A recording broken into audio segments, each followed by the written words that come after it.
Hey guys, Matthew Boxler here.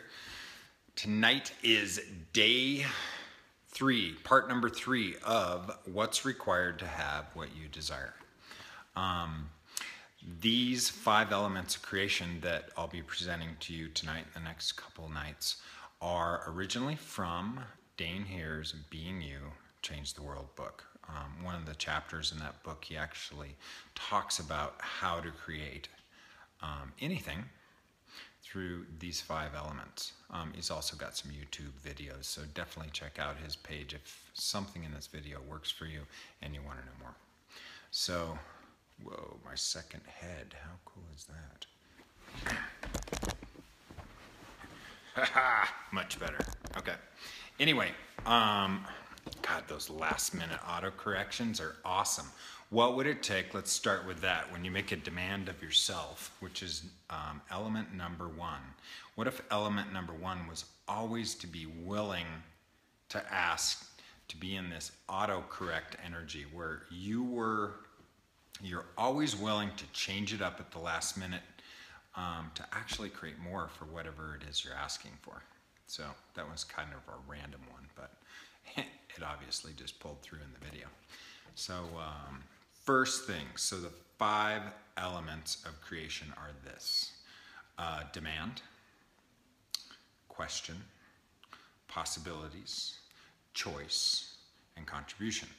Now those 5 elements, if you use these 5 elements, not necessarily in that order, because each person will be slightly different, what you'll do is you'll start accelerating and exponentializing everything you're creating and asking to create. And how many of you out there would love to have everything you asked for yesterday a week ago, right?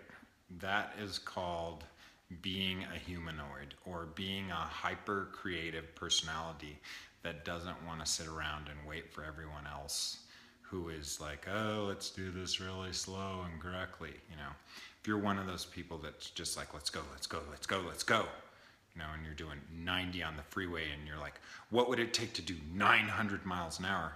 Then you're one of those hyper creative people. So, quick review on the first 4 pieces that we reviewed in the last 2 episodes. The first one being demand. Demand is not demanding of others, it's actually making a demand of you to be the energy you're asking to show up around you. The second one is question. Question's this lovely element that's probably been drummed out of a lot of you since your childhood, when your parents were telling you, would you just stop asking questions and sit still? You know, how many of you had that dynamic going on in your childhood, and it pretty much put a cork in your question machine. So why is question important? Because it's the language of the universe. The universe operates on question, and most of us would prefer not to know that. We operate on what? Answer, right? So if you're willing to operate from a questionable place, from the space of being a questioneer instead of an engineer. No bad on you engineers out there. I love you guys. You're like the backbone of this world. But if you're willing to be the questioneer, which is the space where you're just like, what else could be different in this? There's a whole different possibility, because question creates more awareness. Question opens windows. Third part, which is possibilities. Once you start to ask questions and you get some regularity with it, and I'm not talking about your bowels, you get some regularity with it, what'll occur is you'll start to be aware of things popping up in your head and your awareness, and you're like, whoa, what is going on? Why am I thinking of this, that, or the other? And it'll happen right after you ask questions. So if you start paying attention to that when you're in that questionary space, the things that show up in your awareness in your head right afterwards are the result of question. So 4th piece, once again, not in this order. Sometimes they mix up, especially if you're like a hyper-creational personality, is choice, which is where we're going to start tonight's tonight's broadcast. So choice is such an interesting thing. So choice is not actually deciding something. It's actually going, that's an energy that I desire to have in my life. I'm having it, okay? And when you do that, the universe just like gathers around you to do everything it can to actually create the resources, the situations, the people, and the places for that to show up for you. Pardon me. So Karen says, I don't see you. Well, interesting. I wonder if we're actually broadcasting. One moment, please, while we check for personal. There we go. Okay, we're broadcasting here. Good. There we go, and marvelous. Okay. So choice is different than decision. Choice is where you just acknowledge an energy and you say, I'm having that. Now, how is that different than making a decision like, I love that man, I'm gonna, be with him forever? How's it different? Well, choice operates in the moment so that it can continually change moment by moment and second by second. And once again, if you're a hyper-creational personality, i.e. a humanoid in access terminology, that's extremely attractive because you don't feel the compression of the only one thing that can be created when you're in decision. So there's compression. You're like, all of a sudden these walls show up and you're looking down this colonnade that's the next 10, 20, 30 years of your life, and you're like, oh wow, okay, that wasn't as fun as I thought. Now, choice allows everything to expand out and be a constant space of change and possibilities. Where is everybody? Or is there something goofy on my feed? Well, let's find out.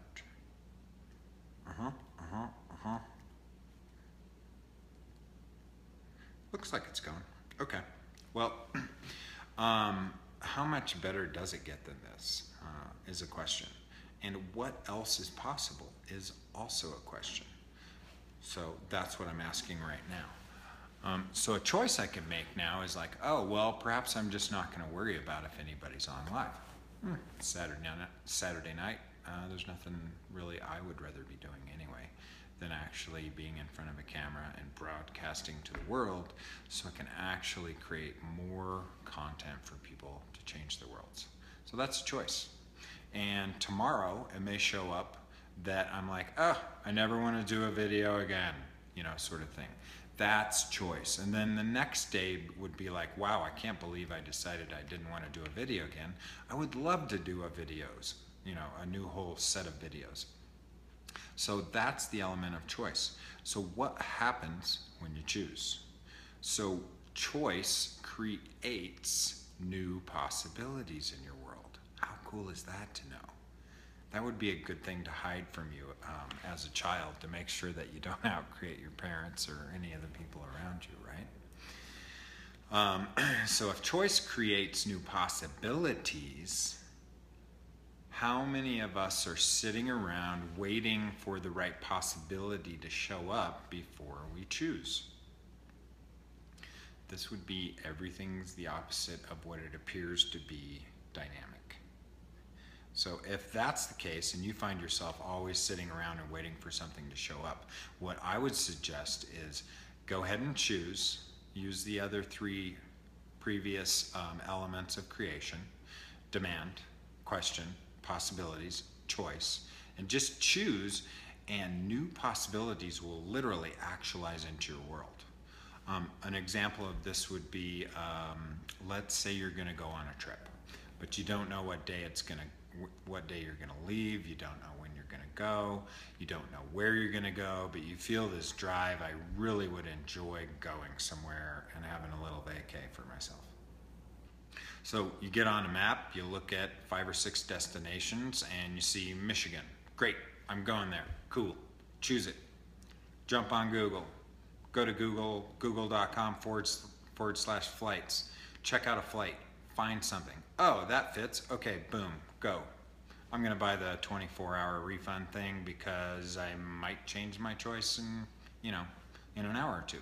Boom, done. As soon as you do that, there's going to be something called the quantum entanglements, which is part of quantum string theory. And people that are matching the same energy of what it is you're going to Michigan for are going to be connected to from the quantum entanglements, because we're all connected at this energy, space, and consciousness level. So once you actually do that, you literally create the possibilities in the future. Now, as we said before, if you're sitting around waiting for all those people to show up in Michigan before you choose, you're kind of not in choice is what's going on.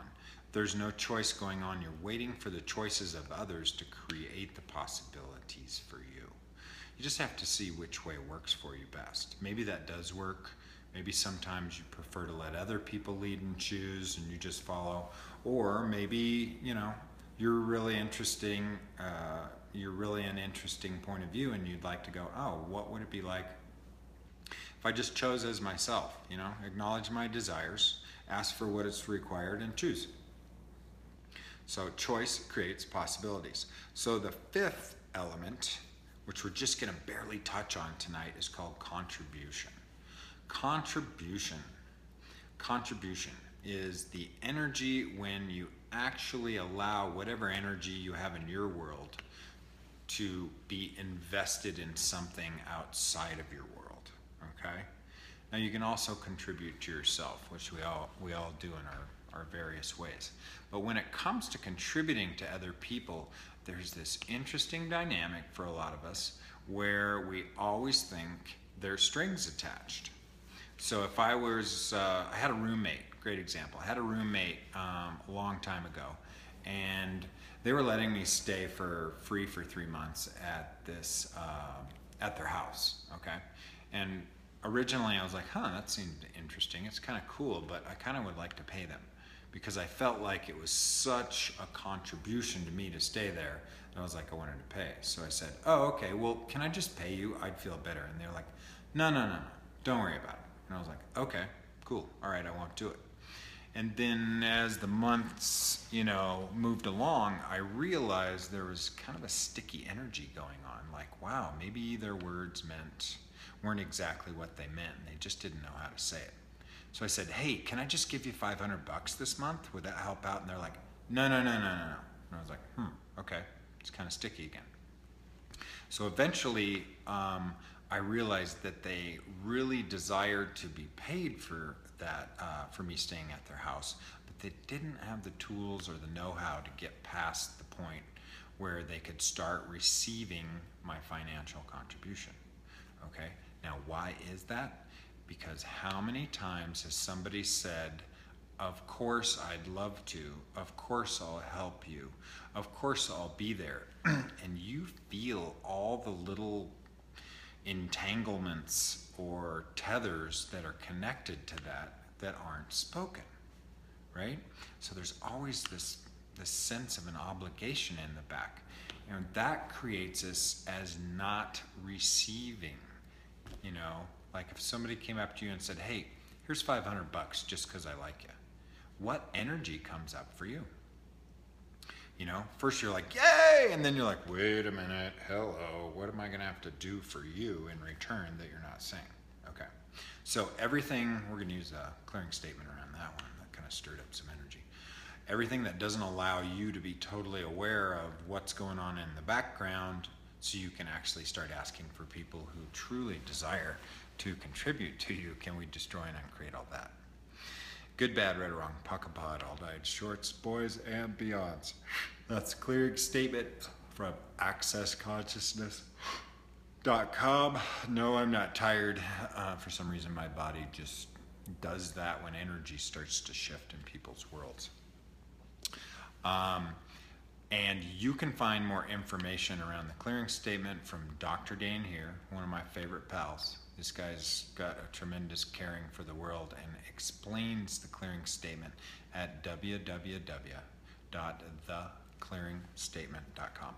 So check that one out, and we're going to talk a lot more about how to contribute to your choices in the next 2 calls. So thanks for joining, guys. We hope you guys find something in this video that actually contributes to you. If you're a little thin on the first 3, check episode 1 and 2. It's on YouTube and on my Facebook channel. And how much better does it get than that? Talk to you guys soon. Bye.